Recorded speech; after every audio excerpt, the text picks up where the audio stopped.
नमस्कार श्रोतेहो.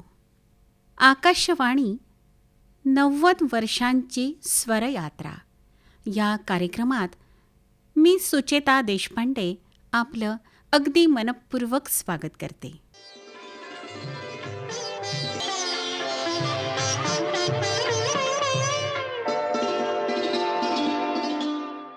श्रोतेहो, आकाशवाणी म्हणजेच आपला रेडिओ. जणू काही आकाशातून ऐकू आलेली वाणी म्हणजेच आकाशवाणी. पूर्वी घराच्या एका विशिष्ट जागी रेडिओ ठेवलेला असे, तर कधी सकाळच्या दैनंदिनीचा साथी, शेतात घरात काम करताना गृहिणी शेतकरी यांचा तो मित्र, तर कधी रात्रीच्या नीरव शांततेत मनाला भिडणारा तो मुकेश यांच्या गीतांचा दर्दभरा आवाज. श्रोतेहो, रेडिओनं केवळ गीतच दिली नाहीत, तर अजाणत्या वयातही लता दीदी, आशाताई, मोहम्मद रफी, मुकेश, किशोर कुमार, मन्ना डे यांची आणि यांच्या आवाजाची ओळखही आपल्याला पहिल्यांदा करून दिली. क्रिकेटचं समालोचन ऐकताना तासनतास रेडिओच्या समोर बसणारा युवा वर्ग, किलबिलच्या किलबिलाटात लपलेला बालश्रोता, स्त्री सखी वनिता मंडळ यांची सखी म्हणजेच आपल्या मैत्रिणी, वानप्रस्थचे ज्येष्ठ नागरिक, हे सर्व आकाशवाणीने एकत्र आणलेत.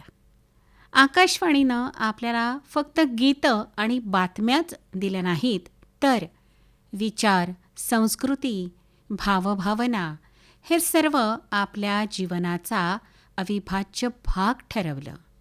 युद्धाच्या बातम्यांपासून ते मनोरंजनाच्या कार्यक्रमांपर्यंत, कृषी सल्ल्यापासून ते संगीताच्या मैफिलीपर्यंत, शैक्षणिक कार्यक्रमांपासून आरोग्यविषयक कार्यक्रमांपर्यंत आकाशवाणीनं म्हणजेच रेडिओनं प्रत्येक व्यक्तीशी आपलं एक नातं जोडलेलं आहे, ज्यामध्ये वयाचं बंधनच नाही. आणि या 90 दशकांच्या प्रवासामध्ये आपल्या महाराष्ट्रातील, विदर्भातील मातीतूनही एक आवाज उमटलेला आहे, तो म्हणजे अकोला आकाशवाणीचा. अकोला आकाशवाणीनं वऱ्हाडी संस्कृती आणि इथल्या मातीचा सुगंध हा श्रोत्यांच्या मनात पसरवला. ग्रामीण भागातील श्रोत्यांपर्यंत ज्ञान, माहिती आणि मनोरंजनाचा खजिना उघडला. कितीतरी शेतकऱ्यांच्या समस्या सोडवल्या. लोककला, संस्कृती आणि स्थानिक प्रतिभेला व्यासपीठ दिलं. अकोला आकाशवाणीच्या कार्यक्रमांनी श्रोत्यांच्या मनात वेगळीच जागा निर्माण केली आणि त्यातूनच संस्कृतीची जपणूक, मातीचा सुगंध, भाषेचा गोडवा, नात्यांचे बंध, लोककलेचे जतन आणि बोली भाषेचा ठसका हे सर्व अगदी सहज प्रगट होत गेलं. श्रोतेहो, 90 वर्षांचा हा आकाशवाणीचा प्रवास म्हणजे केवळ तंत्रज्ञानाचा विकास नाही, तर माणुसकी टिकवून ठेवणाऱ्या माध्यमाचा प्रवास आहे. आणि म्हणूनच जेव्हा इतिहास भारताचा आवाज शोधेल, तेव्हा त्या आवाजात निश्चितच आकाशवाणीचा स्वर असेल. श्रोतेहो, आपल्या नेहमीच्या श्रोत्या असलेल्या श्री नथमल गोयनका विधी महाविद्यालयाच्या प्राचार्या डॉक्टर मनीषा आरज यांचं हे आकाशवाणीविषयीचं मनोगत आता ऐकूया.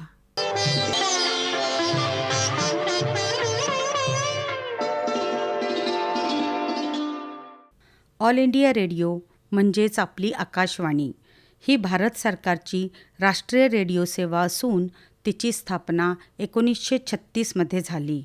बहुजन हिताय बहुजन सुखाय हे तिचे ब्रीदवाक्य.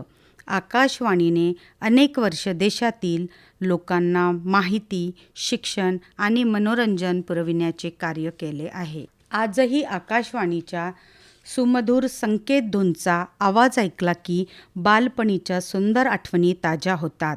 बातम्या, किलबिल, रविवारचे कार्यक्रम, बिनाका गीतमाला, दिलखुलास गप्पांचा कार्यक्रम, ज्यामध्ये सरकारी अधिकारी सरकारच्या धोरणांची व योजनांची माहिती ऐकतच दिवसाची सुरुवात व्हायची. क्रिकेट आज सर्वांचा आवडता खेळ. त्याची कॉमेंट्री किंवा समालोचन देखील आपण पहिल्यांदा आकाशवाणीवरच ऐकले. आजही स्त्रीसखी, वनिता मंडळ, भावगीते, नाट्यगीते, भक्तिगीते तसेच आवडीची गाणी, त्यासोबत निवेदकाचे मनोरंजक असे निवेदनाने सुद्धा माझे भावविश्व आकाशवाणीने समृद्ध केलेले आहे. सोशल मीडिया लोकांना जोडतो असे म्हणतात, पण आकाशवाणी मनांना सुद्धा जोडते आणि पंतप्रधानांनी त्यांचे शब्द व विचार घराघरात प्रत्येकाच्या मनात पोहोचविण्यासाठी त्यांच्या मन की बात या कार्यक्रमासाठी सुद्धा आकाशवाणी ह्या प्रसारमाध्यमाचीच निवड केली आहे. जर भारताच्या इतिहासाला आवाज असता तर तो नक्कीच आकाशवाणीचा असता. कारण गेली 90 वर्षे आकाशवाणीने केवळ बातम्या दिल्या नाहीत, तर भावनांना शब्द दिले, संस्कृतीला व्यासपीठ दिले आणि सामान्य माणसाच्या आयुष्याला दिशा दिली. पूर्वीच्या काळात घरात टीव्ही नव्हता, मोबाईल नव्हते, इंटरनेट नव्हते, पण एक रेडिओ होता जो संपूर्ण कुटुंबाला एकत्र आणायचा. त्या रेडिओतून येणारा आवाज म्हणजेच विश्वास होता, आपलेपणा होता आणि भारताच्या हृदयाचा ठोका होता. आज कृत्रिम बुद्धिमत्ता, सोशल मीडिया आणि डिजिटल माध्यमांचे युग आहे. माहिती एका क्लिकवर उपलब्ध आहे, पण माहितीचा हा वेग आणि माहितीची सत्यता यात फरक असतो. आकाशवाणीने 90 वर्षे सत्य, संयम आणि समाजहित यांची परंपरा जपली आहे. एक विधी महाविद्यालयाची प्राचार्य म्हणून मला असे वाटते की आकाशवाणी हे केवळ एक प्रसारमाध्यम नाही, तर लोकशाहीचा एक वर्गच आहे. कारण संविधानातील मूल्ये, नागरिकांचे हक्क, महिलांचे संरक्षण, पर्यावरण, सायबर कायदे हे सर्व विषय सामान्य नागरिकांपर्यंत पोहोचविण्याचे महत्त्वाचे कार्य आकाशवाणीने अत्यंत प्रभावीपणे केले आहे. मी आकाशवाणीला एक निशब्द शिक्षकाची उपमा देईन, जो दिसत नाही पण समाज घडवत राहतो. आजच्या तरुण पिढीला मी एवढेच सांगू इच्छिते, मोबाईल तुमच्याकडे माहिती आणू शकतो, पण आकाशवाणी माहितीला संवेदनशीलता आणि संस्कार देते.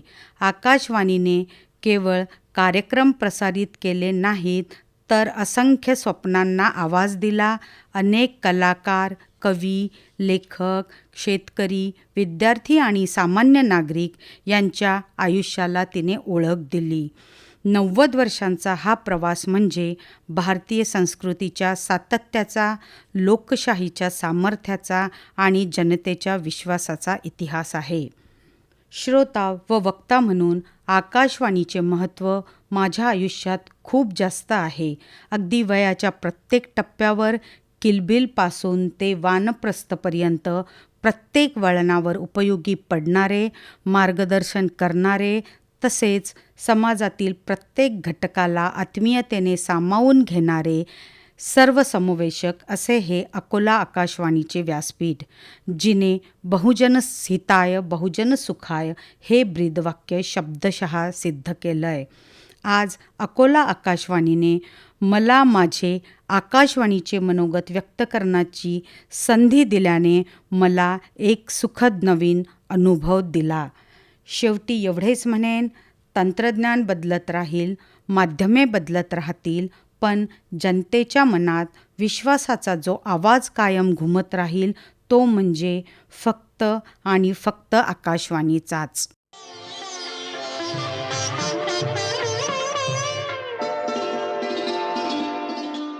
श्रोते हो, आपल्या नियमित श्रोत्या श्री नथमल गोयनका विधी महाविद्यालयाच्या प्राचार्या डॉक्टर मनीषा आरज यांचं आकाशवाणीविषयीचं हे मनोगत आपण ऐकलंत. अशाच असंख्य श्रोत्यांच्या आकाशवाणीवरील प्रेमामुळं आकाशवाणीची ही स्वरयात्रा अशीच बहरत पुढे जात राहील अशी आशा आपण व्यक्त करूया आणि डॉक्टर मनीषा आरज यांना धन्यवाद देऊन आकाशवाणीच्या स्वरयात्रेला शुभेच्छा देऊन पुढच्या कार्यक्रमात भेटीचं पुन्हा आश्वासन देऊन आजच्या कार्यक्रमात आता निरोप घेत आहोत. नमस्कार.